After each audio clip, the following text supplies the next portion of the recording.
I can say that it provides somewhat of a chew to it, but it's not as important in the cake as it is in bread.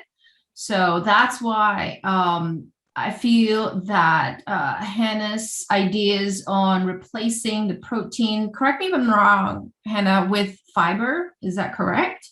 Mm-hmm. Yeah, that really works because the fiber provides the network and the structure that protein and gluten use to provide the system.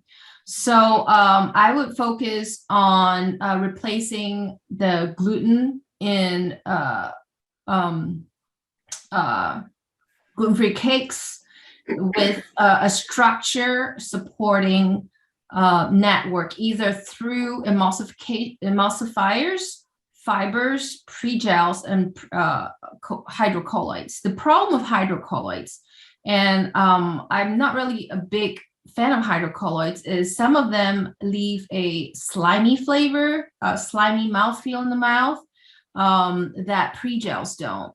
So if you're looking to replace protein, I think fiber, and Hanna's situation, oat fiber would be a great way to go. What I've learned from protein, based on if people want to add protein, is just with cocoa powder. Cocoa powder has about 30% protein, and it becomes functional to a certain degree to help build structure. But I agree, finding the optimization between the great protein, whether soluble or insoluble, it's better, for flavor. They tend to gel also and build a little bit of structure at times, but fibers are great as well. So that's what I would say. It's finding something that would give you texture and especially great flavor.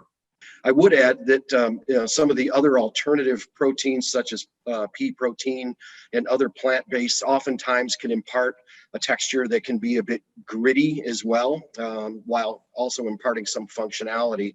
So it's striking a balance of the texture that you have based on the percentage of protein that you're trying to achieve in that product. And oftentimes it could be a blend of pre-gelatinized starches, the pre-gels, and also perhaps even a small amount of other hydrocolloids, such as the gums and whatnot, can achieve a little bit more of that smoother texture. But that's a topic for another webinar and subject.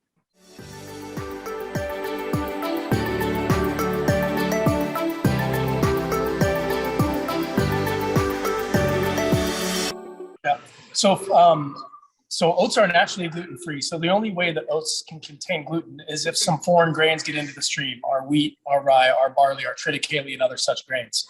Those grains often come from the farm or in the truck, or can contaminate the oat stream in storage.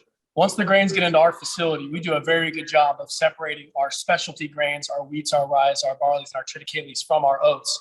So really our responsibility is to take that grain stream that came from the farm and clean it before we process it. And that's how we create a gluten-free oat product, is by removing all of the contaminant grains from the stream. And along that process, there is rigorous amounts of testing, both by the operators and in the lab, to verify that all the oat products that we produce are less than 10 parts per million. Back in the day when oat milling first started, and they created all of this machinery to separate and clean the grain, it wasn't lasers and cameras and all sorts of fancy stuff, but you can make the case now with the technology that's available and the way that we've harnessed that technology to improve our process. There's some pretty incredible technology that we're using today to make sure our customers can depend on our gluten counts every time.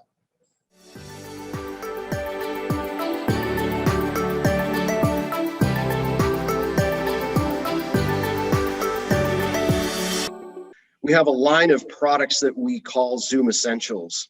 And those ZoomEssentials are primarily single ingredient flavors that are derived from a single source, such as an extract, an oil, or an oleo resin. But beyond that, what we've also done is created a line of clean carriers in conjunction with those Zoom Essentials, so that not only can you avoid having to label flavor on your product label, you can also avoid having any of the bad actors, if you will, in terms of typical carrier systems that one might find in a conventional flavor. Thank you, Jeff.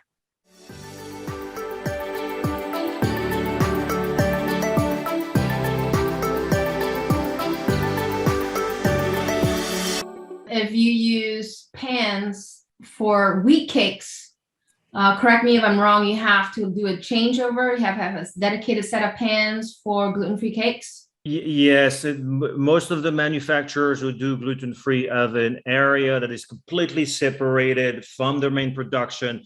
And one of the things you'll see, they have color-coded apron and airnets. And if you go in with the wrong, there's a certain protocol you have to follow, because you don't want any, wheat carrying it. But you can today produce gluten and gluten-free items in the same facility. Yeah, that's true. Thank you.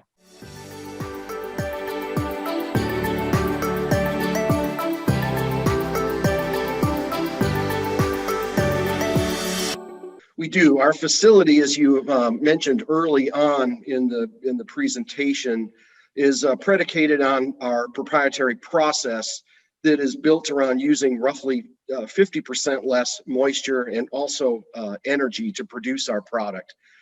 Because our process is attained a finished product at roughly ambient temperature, we don't need to bring the temperature of our dryers up nearly as high, and hence we don't have to drive off nearly as much moisture or water in the agglomeration or spray drying process. So that really cuts down on our total energy footprint here in producing all of our flavors.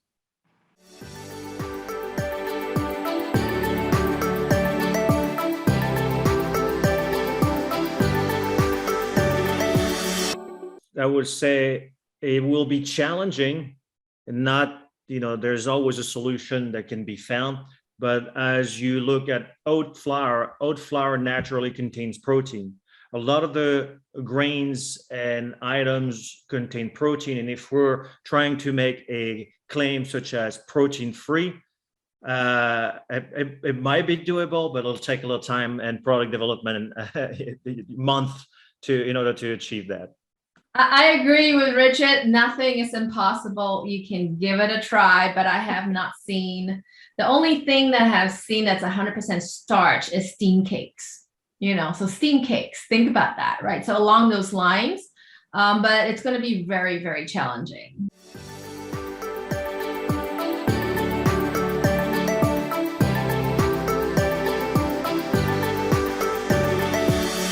So the 4 grain millers ingredients that I used was whole oat flour, the colloidal whole oat flour, oat fiber, and then the flax meal. So the whole oat flour, that was, giving us most of the base and structure in our batter, and, lots of whole grain, lots of great attributes. And then the colloidal is also a whole oat flour, but it's just very, very finely ground. And so that helps absorb the moisture and water. And that's why I use that in combination with the regular whole oat flour. And then the oat fiber, I use that to just give us a little bit more structure to the batter, because that also does a great job of absorbing moisture and giving structure throughout our cake. And then the flax meal, I mixed that with water to mimic kind of an egg, which that was a great way to have like a vegan egg replacer that helps bind everything together. Thank you.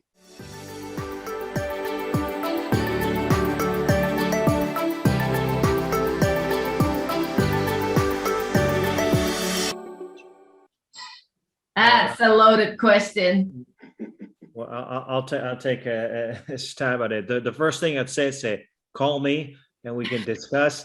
But overall, to get a shelf life of 3 months, that's when a lot of science will come in place. And as Dr. Lin explained, it starts with good sanitation program, excellent sanitation program, a really controlled environment where you know exactly what you do, and maybe go back to the analytical tools such as the falling numbers and other tools like Chopin, where you can determine how you start and how you're going to end up the type of product, because all the work goes at the beginning in order to go the long term, and a super good packaging, and you should be able to do it, but it's going to require, of course, time, money, and energy to do. Yeah, and it's been done before. I believe cakes that last for a year has been done before, and it has a lot to do with packaging. And we've seen antimicrobial packaging. We've seen, being used with potassium sorbate.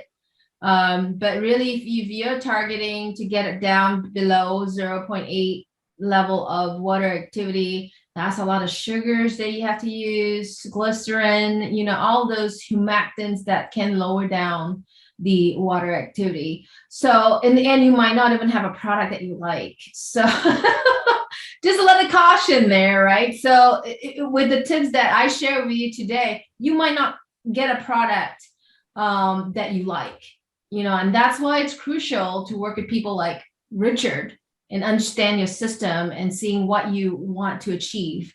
I've just had a client that told me, Lynn, I want this pastry to last 6 months. And I think the best way to get to that is to target a water activity of 0.8. And I'm like, do you know what a 0.8 pastry tastes like in 6 months? So you have to understand, the product quality, what your goals are. If you just target 0.8, your end product quality may not be very desirable. But if you target somewhere between 0.85 to 9, plus all these different preservative system, packaging system, MAP system, then you might get a really good product at the end of 6 months. So just get a more holistic point of view on what your product should look like and taste like, and not just target the water activity. That's just my suggestion.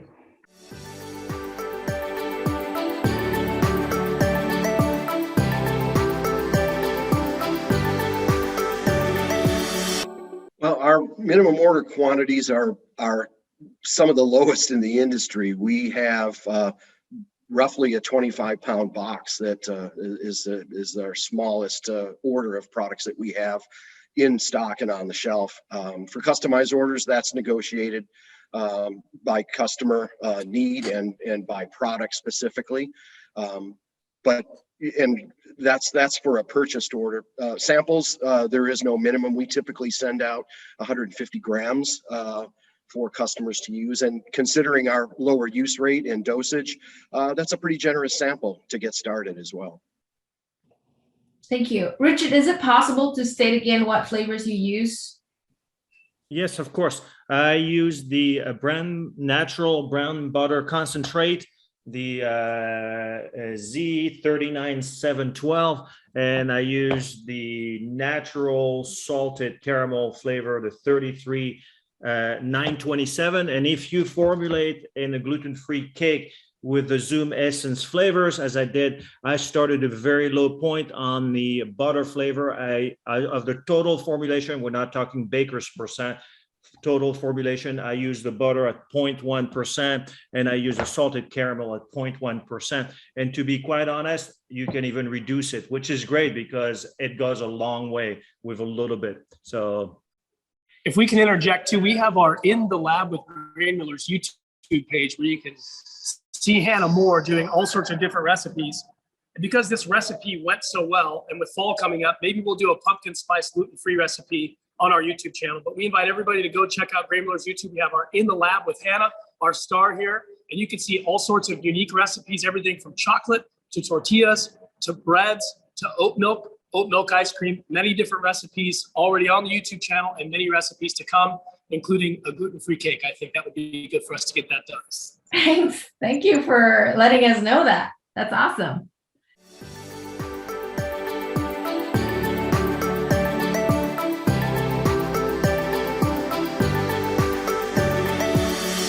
So colloidal flour is really a whole oat flour that is just very finely ground. And there's two big keys to achieving the particle size on that product. First of all, is reducing the particle size consistently using equipment, of course, no chemicals ever at grain millers.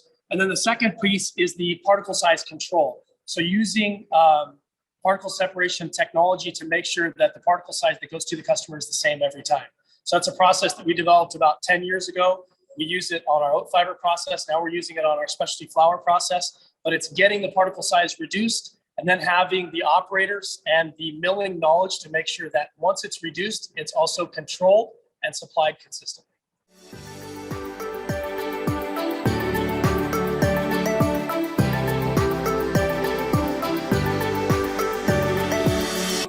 Sure. Well, we produce primarily powder flavors here, but the difference in the conformity of the powder that we actually make is the type of sphere that's produced through the spray drying. And without getting into too deeply technical analysis of that, what that really relates to is that we produce solid spheres of flavor versus a hollow sphere that is typically produced through spray dried emulsions. What that means is that the particulates in our powders go into solution very, very easily and also have high flowability in a dry matrix or powdered form. So you have the option really of going in to either a water phase, a liquid phase, or into a dry phase and having optimum dispersibility. That's really one of the hallmarks of our technology here. Where that could be of interest here in the gluten-free production is that now these flavors could enter the water phase prior to, let's say, hydrating the ground flax meal that we saw earlier, and you'll get great dispersion very, very quickly, whether it's cold water or warm water applications, and then you can proceed down through the rest of your process. It also works well if you're going to go into the dry phase, and that the flowability is such that we don't incur hot spots or pockets of flavor that might not distribute evenly throughout the flour itself or the dry blend. So really have some great options in application, and then ultimately the stability of our spheres that we produce to make our powders are much more stable throughout longer baking processes and higher temperature bakes and cooks. So there's a lot of upside and advantages here to look at our technology.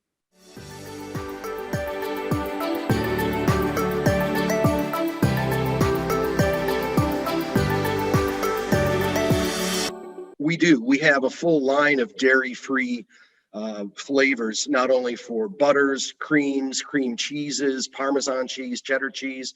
In the flavor industry, those are referred to as types. So it would be a cream cheese type flavor might be the label that you would see, indicating that it doesn't contain any of the aforementioned ingredient, but it does replicate that flavor. So we have butter types as well as butter flavors. Those may contain butter for the dairy side of the flavor library, but we also have alternatives to appeal to the vegan part of the applications. Great, thank you. All right, I'm gonna wrap this up, and I'm gonna ask Jeff and Hannah, and Steve, do you have any more last words to share? Well, I would just say this was a great presentation. I learned a lot from everyone here and all the panelists. So I appreciate the time and the ability to be part of this. Thanks, Jeff. Yeah, thank you for including us in this. It's great to learn just more tips about gluten-free baking. Well, thank you for putting that formula together for us and being such a gluten-free star baker. Appreciate that. It's always fun to work with you, Lynn. Thank you very much. Thank you, Steve. Thank you, everyone. Thanks for spending the last hour with us. And if you need a recording, it's going to be available this time next week. All right. Thanks, Richard. Thanks for sharing your knowledge. And we will see you at the next BAKERview. Bye. Yeah.